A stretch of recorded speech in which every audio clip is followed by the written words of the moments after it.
فراوان به شما دوستای خوبم. پگی هستم. به رادیو سلامت در یوتیوب خیلی خوش اومدین. در این ویدیو به شما خواهم گفت که باید به تاریخ انقضای مصرف کدام مواد غذایی دقت کنید. پس با من همراه باشین و همینطور یادتون نره که ما رو سابسکرایب کنید و با زدن زنگولک کنار سابسکرایب از جدیدترین ویدیوهای رادیو سلامت با خبر باشین. تخم مرغ. توجه داشته باشید مصرف تخم مرغ به خصوص به صورت خام حتی چند روز بعد از تاریخ انقضا نیز دردسرساز می شود و امکان دارد حتی شما را روانه مطب پزشک یا بیمارستان کند. بهتر است بیشتر حواستان به بچه ها باشد و از مصرف تخم مرغ بعد از تاریخ مصرف آن خودداری کنید. سوسیس و کالباس. به عقیده متخصصان تا حد امکان از مصرف این فراورده ها خودداری کنید و هرگز آنها را بعد از تاریخ انقضا مصرف نکنید. در حالت کلی سوسیس و کالباس باید در عرض 1 هفته بعد از خرید مصرف شوند.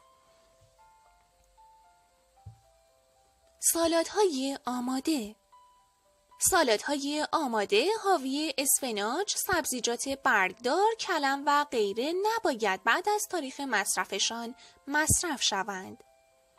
اگر برگ‌های پلاسیده و لزج و چسبناک این سبزیجات حالتان را به هم نمی‌زند، به باکتری‌ها و ترکیبات بیماریزایی فکر کنید که داخل آنها و داخل ساندویچتان وارد می‌شوند. به طور کلی بهتر است خودتان سبزیجات تازه را به دقت شسته و سالاد را تهیه و خیلی زود مصرف کنید. جوانه ها. خوشبختانه مصرف جوانه ها در بین مردم رواج خوبی دارد، اما توصیه می کنیم جوانه ها را تازه به تازه مصرف کنید و بعد از سپری شدن تاریخ انقضا لب به آنها نزنید. به خاطر اینکه امکان دارد خراب شده باشند که در این صورت باکتری ها با سرعت زیادی در آنها رشد و تکثیر می شوند. گوشت چرخ کرده.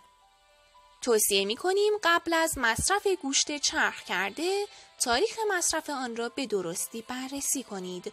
گوشت را به خوبی و کامل بپزید تا از مسمومیت غذایی دور باشید.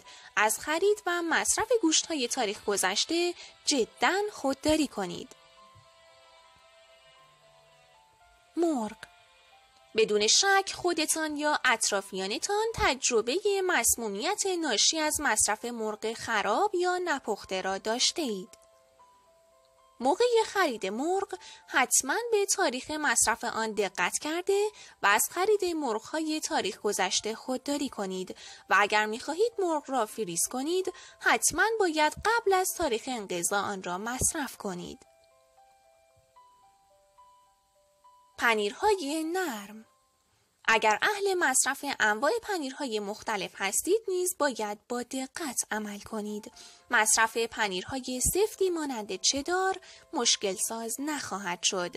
شما می توانید قسمت کپک زده پنیر را جدا و قسمت‌های تازه و تمیز آن را مصرف کنید.